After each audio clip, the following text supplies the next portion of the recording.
लोकसभा का चुनाव अब खत्म हो चुका है। सभी की निगाहें 4 जून पर टिकी है जब रिजल्ट आएगा।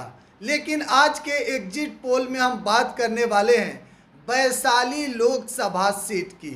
देखिए, वैशाली लोकसभा सीट पर एनडीए से उम्मीदवार बीना देवी थी, एलजेपीआर से यानी कि चिराग पासवान के पार्टी से, और दूसरी तरफ आरजेडी से मुन्ना शुक्ला चुनावी मैदान में थे।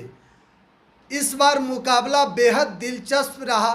अब आपको बताएं, जो लड़ाई थी फॉरवर्ड वर्सेस फॉरवर्ड के बीच में, यानी कि एक तरफ राजपूत और दूसरी तरफ भूमिहार के बीच में लड़ाई इस बार आर पार की थी। लेकिन देखिए, इससे पहले भी वैशाली लोकसभा सीट पर इस तरह का मुकाबला हो चुका है। साल 2009 का जब लोकसभा आप चुनाव देखेंगे तो उस समय भी जेडीयू से नीतीश कुमार के पार्टी से मुन्ना शुक्ला चुनाव लड़े थे और आरजेडी से रघुवंश प्रसाद सिंह चुनावी मैदान में थे।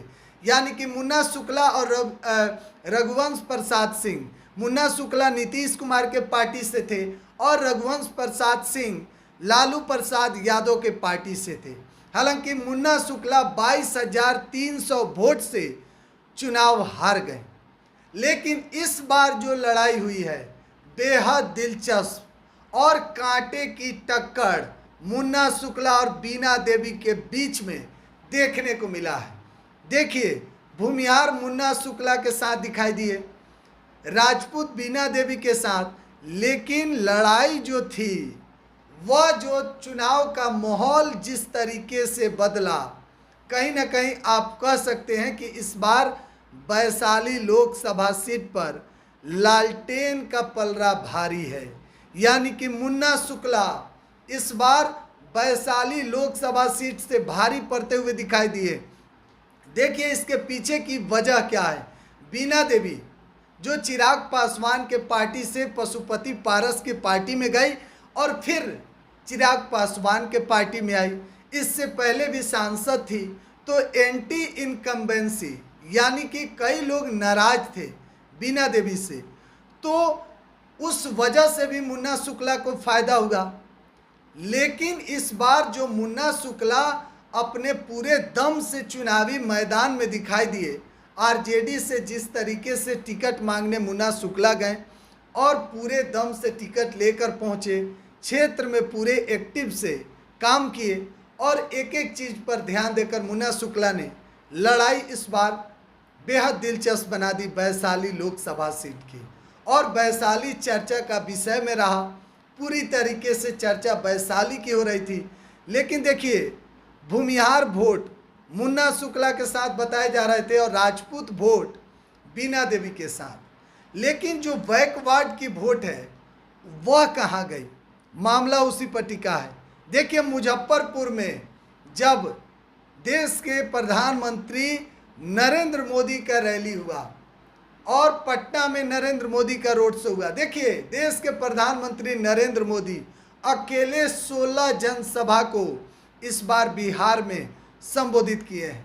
बिहार के इतिहास में पहली बार पटना में 2 दिन तक नरेंद्र मोदी रहे हैं और पटना के सड़कों पर रोड शो करना पड़ा। उसके बाद माहौल थोड़ा बदला और एनडीए इस बार भी नरेंद्र मोदी के चेहरे पर ही वोट मांग रही थी। हालांकि कई सीटों पर तो सफल साबित हुए, लेकिन वैशाली में क्या एनडीए सफल होगी? तो देखिए, जिस तरीके से लोगों की बात और तमाम न्यूज़ चैनल के एग्जिट पोल के अनुसार वैशाली लोकसभा सीट पर मुन्ना शुक्ला अपनी दावेदारी पेश कर रहे हैं। मुन्ना शुक्ला वहाँ से एज में दिखाई दे रहे हैं, तो इस बार हो सकता है कि वैशाली में लालटेन जल सकता है।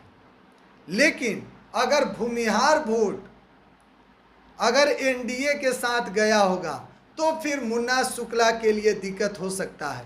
और आपको यह भी बताएं कि जीत हार का जो फैसला होगा वह ज़्यादा अंतर से नहीं होगा, बेहद कम अंतर से जीत हार इस बार वैशाली लोकसभा सीट पर होने वाला है।